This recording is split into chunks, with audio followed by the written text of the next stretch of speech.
오늘은 노후의 연금 문제와 아파트 쇼크까지, 노후에 닥칠 수 있는 끔찍한 재앙 두 가지와 똑똑하게 아파트 고르는 공부법에 대해 이야기해 보겠습니다.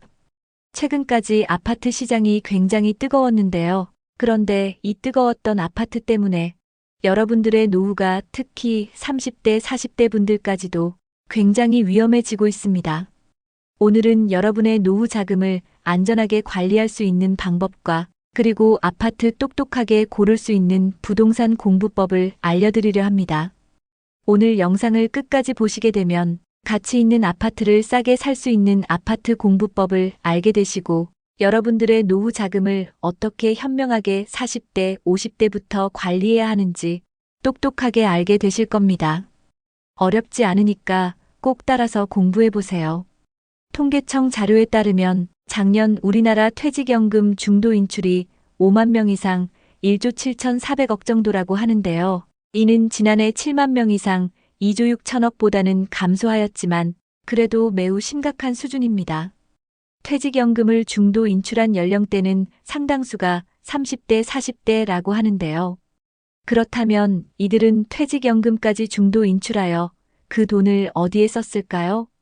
중도 인출금의 약 56%인 9,700억은 주택 구입에 사용했고 29%인 5,100억 원은 전세를 얻는데 사용한 것으로 나타났습니다. 그것은 바로 중도 인출한 퇴직금의 85% 정도가 영끌하여 주택을 구입하거나 전세를 얻는데 사용된 것입니다. 집 때문에 퇴직연금을 중도 인출한 연령대는 20대, 30대 청년들이 가장 많았다고 합니다. 특히 2020년부터 2021년 사이에 아파트 가격이 급등한 후 많은 사람들이 영혼까지 끌어모아 아파트에 투자했고 퇴직연금까지 끌어모아 아파트 투자에 뛰어들었습니다. 우리나라 노후 대비 부실 원인 두 가지는 모든 자산이 부동산에 쏠려 있거나 퇴직연금 중도 인출로 노후에 사용할 현금이 없기 때문입니다. 왜 우리는 아파트에 자산의 쏠림 현상이 생겼을까요? 그것은 아파트 불패 신화 때문입니다. 지금 50대, 60대 세대들이 아파트를 사두었더니 시간이 지나면서 값이 많이 올랐기 때문에 이런 경험을 쭉 해오고 이어져 오다 보니 그것을 바라보는 우리 젊은 세대들도 아파트를 사두면 무조건 오를 거라는 신념을 믿게 된 것입니다. 그러나 지금은 이전과는 많이 다를 수 있습니다. 이전에는 고출산 고성장 시대였다면 지금은 저출산의 저성장 고령화 시대이다 보니 이전과는 많이 다를 수 있습니다. 아파트를 사두면 무조건 오를 거라고 맹신하는 것은 굉장히 위험할 수 있습니다. 더구나 퇴직연금까지 깨서 아파트에 투자하는 것이 왜 위험할까요? 지금 집값이 올라갈 것 같아 당장은 집 마련을 위해 노후 자금을 미리 끌어다 쓰는 것은 정말 위험한 선택입니다. 국민연금도 고갈될 거라는 말들이 많은데 퇴직 후에 연금마저 없다면 노후 파산 정말 심각해집니다.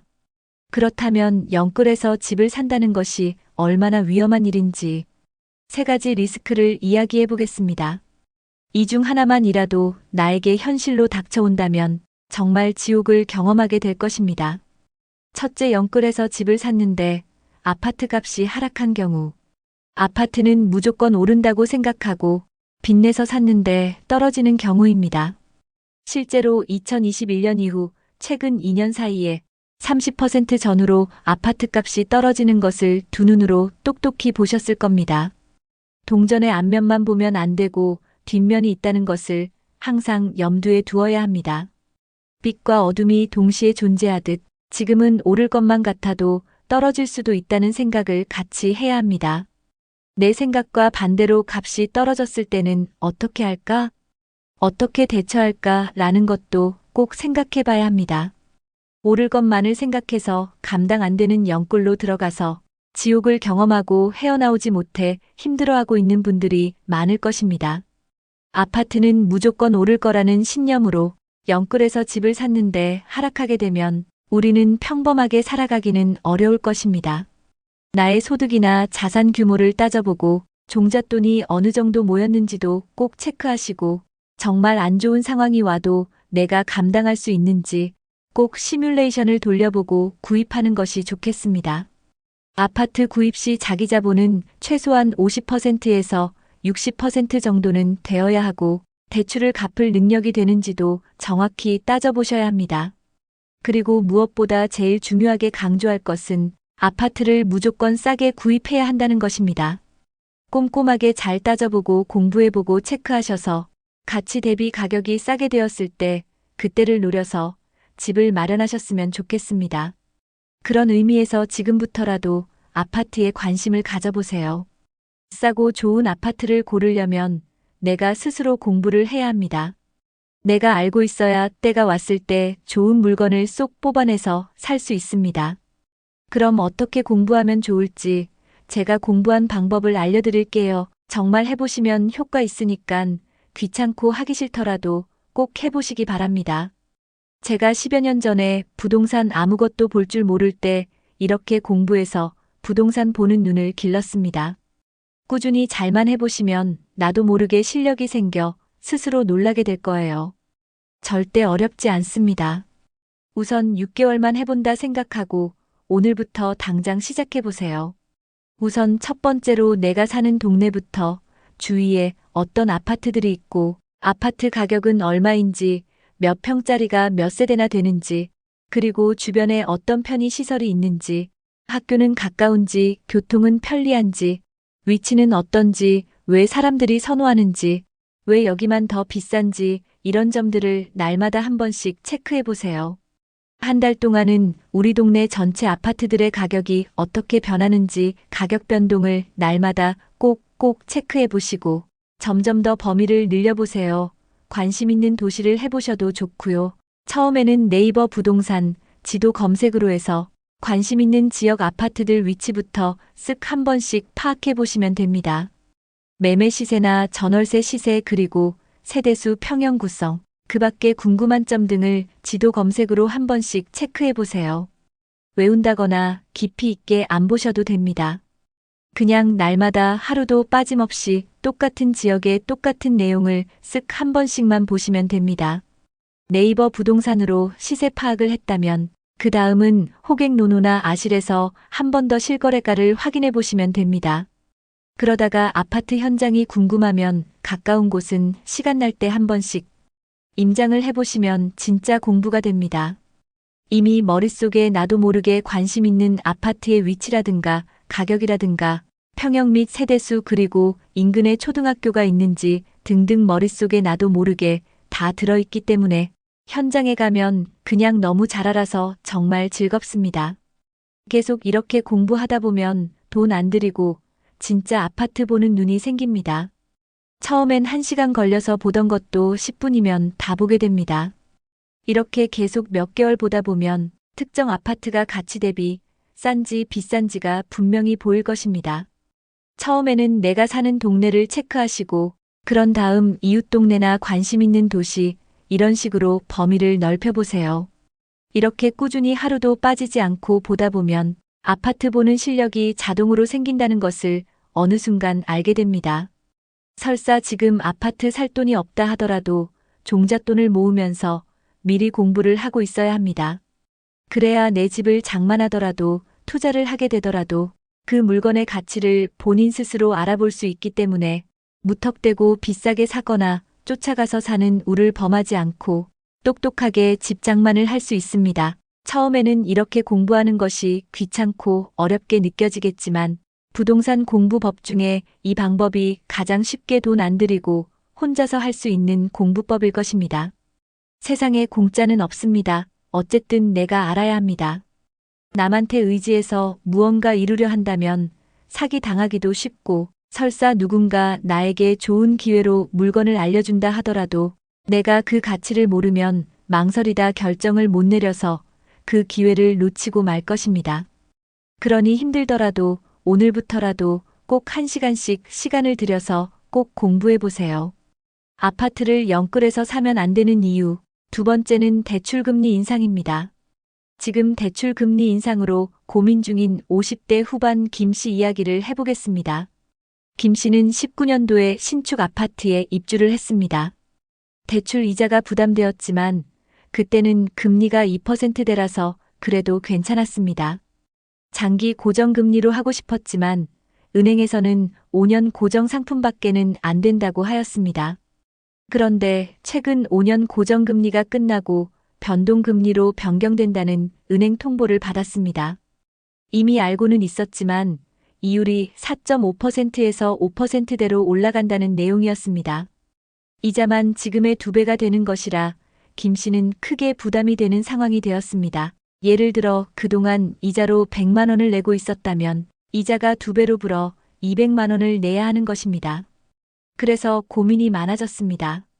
집을 팔까 세를 주고 다른 데로 이사를 갈까?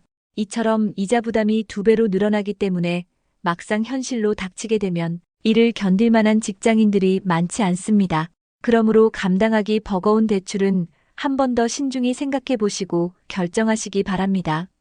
아파트를 영끌에서 사면 안 되는 이유. 세 번째는 직장을 잃거나 이직으로 월급이 줄었거나 일거리가 줄어들어 소득이 줄어든 경우입니다. 이처럼 소득이 줄거나 없어지게 되면 높은 금리의 이자를 감당할 수 없는 상황에 놓이게 됩니다. 내가 감당하기 어려운데 영끌에서 집을 샀을 경우 만약 이들 중 한 가지 일이라도 나에게 생긴다면 정말 지옥을 경험하게 될 것입니다. 최근에 쏟아지는 기사들을 보면 영끌 쪽 이자 부담 증가로 아파트 경매 건수 급증, 9년 만에 최대, 집값 하락 이자 부담 금리 인상에 잠 못 드는 수도권 영끌 쪽. 이렇듯 경매 물건이 막 쏟아져 나오는 현실 앞에서 대부분 영끌 쪽 아파트라는 현실이 참 마음이 아픕니다. 재앙의 시작은 지금부터 갑작스럽게 다가올 수 있습니다. 내가 만약 퇴직을 하거나 또는 갑자기 직장을 잃거나 이직으로 소득이 감소했다면 대출 금리가 크게 오르거나 또는 집값이 하락했다면 나는 무너질 수밖에 없는 것입니다. 아파트는 대출이라는 지렛대를 이용하여 잘만 하면 큰 자산을 이룰 수 있는 좋은 방법입니다. 그렇다면 안전하게 아파트를 투자하려면 어떻게 하면 될까요? 첫째는 자기 자본 비율을 높여라입니다. 대출을 너무 많이 받아서 집을 사게 되면 위험에 노출되었을 때 리스크가 매우 커서 위험하므로 자기 자본 비율을 최소 50%에서 60% 이상 높여서 투자하세요. 내 돈이 적고 대출을 너무 많이 받았을 때는 위험할 수 있습니다. 간혹 자기 자본 10%에서 20%만 가지고 아파트 사겠다고 덤비시는 젊은 분들 많으신데 잘못하면 나락갈 수 있으니 잘 생각해보고 결정하세요. 두 번째는 집값이 하락했을 때 어떻게 할지 시나리오 짜보기입니다. 집값이 무조건 오르면 좋겠지만 만약 집값이 떨어진다면 나의 순자산과 대출이나 이런 여러 가지 변화를 미리 생각해보고 계산해보고 내가 감당할 수 있는 범위의 위험 요소인지 미리 짜보고 투자하기 바랍니다. 그리고 세 번째는 대출 상환 여력 점검하기입니다. 이것이 가장 중요한 부분인데요. 내가 만약 소득이 줄어들거나 이직이나 퇴사를 하게 되더라도 이자 및 원금을 안정적으로 갚을 수 있는지 꼭 체크해 보셔야 합니다. 이 세 가지가 다 되었을 때 아파트 투자나 구매를 하시기 바랍니다. 우리나라 국민들 대부분 30대, 40대, 50대 그 이상 분들도 대부분 전체 자산의 80% 이상이 부동산에 쏠려 있습니다. 특히 아파트를 집중적으로 많이 갖고 계십니다. 일본도 과거에는 부동산이 전체 비중을 차지할 정도로 굉장히 높았는데 지금은 30% 정도로 낮아졌다고 합니다. 지금 일본은 금융 자산을 통해 노후를 준비하고 있습니다. 나이가 들어보니 손에 현금을 쥐고 있어야지 부동산 암만 가지고 있어도 소용없다고들 하십니다. 자산의 80% 이상이 부동산에 묶여서 돈이 없는데 이를 금융 자산으로 돌려서 현금 흐름을 만드는 것이 매우 중요합니다. 지금부터라도 관심을 갖고 현금 흐름을 만들기 위해 조금씩 노력해야 합니다.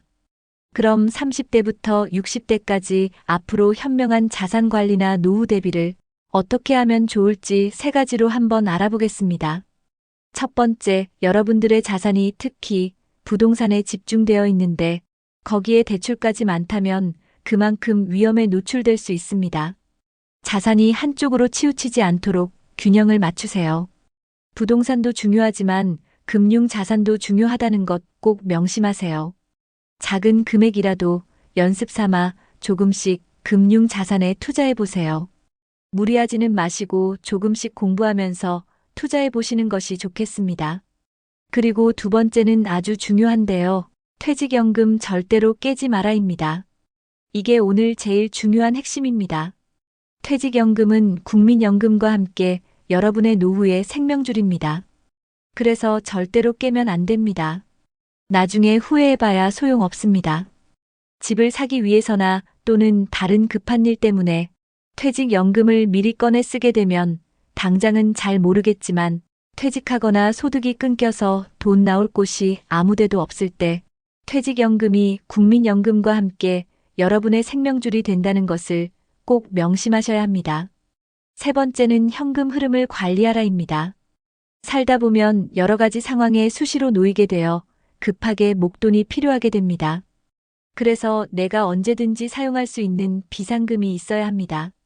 자녀의 결혼 자금이나 갑자기 병원비가 들어간다거나 할 때 급하게 사용할 수 있는 유동성 현금을 확보하는 것이 정말 중요합니다. 이렇듯 큰 돈이 들어갈 상황이 너무나 많기 때문에 금융 자산을 통해 언제든 현금화할 수 있도록 만들어 놓는 것이 중요합니다. 오늘 말씀드린 것을 요약해 보자면 첫째, 내 자산 구조 점검하기입니다. 대출이 너무 많거나 부동산이 너무 많으면 위험할 수 있으니 자산 재배치를 하시고 부동산 비중을 줄이고 금융 투자도 조금씩 공부하면서 늘려서 균형을 맞추시길 바랍니다. 두 번째로 꼭 명심하실 것은 퇴직연금 중도 인출 절대 안 된다고 말씀드렸습니다. 세 번째는 현금 흐름 만들어서 비상시에 대비하라였습니다. 이렇듯 노후의 자산 구조를 균형 있게 관리하시고 잘 기억하셔서 미래 자산을 잘 지키고 키우는데 도움이 되었으면 합니다. 앞으로 우리가 살아갈 세상은 이전과는 많이 다를 수 있습니다. 아파트만 믿고 투자하는 거 굉장히 위험합니다. 부동산 자산이나 금융 자산 둘 다 균형 있게 관리 잘하셔서 자신의 노후 또한 균형 있게 가꿔 나가시길 바랍니다. 여러분들은 어떻게 자산을 관리하고 계신지, 어떻게 생활하고 계신지 궁금합니다. 많은 분들이 참고할 수 있도록 여러분들의 경험과 노하우를 댓글로 남겨주세요. 따뜻한 차 한 잔이 그리운 계절입니다. 춥더라도 집에만 계시지 마시고 옷 따뜻하게 챙겨 입고 동네 산책길이라도 한번 걸어보세요. 그리고 한번 환하게 밝게 웃어보세요. 여러분들의 삶이 행복하고 건강하게 이어지길 바라면서 이만 물러가겠습니다. 오늘 내용이 도움되셨다면 지인분들께도 많이 공유해주시고 구독과 좋아요 부탁드립니다. 시청해주셔서 감사합니다.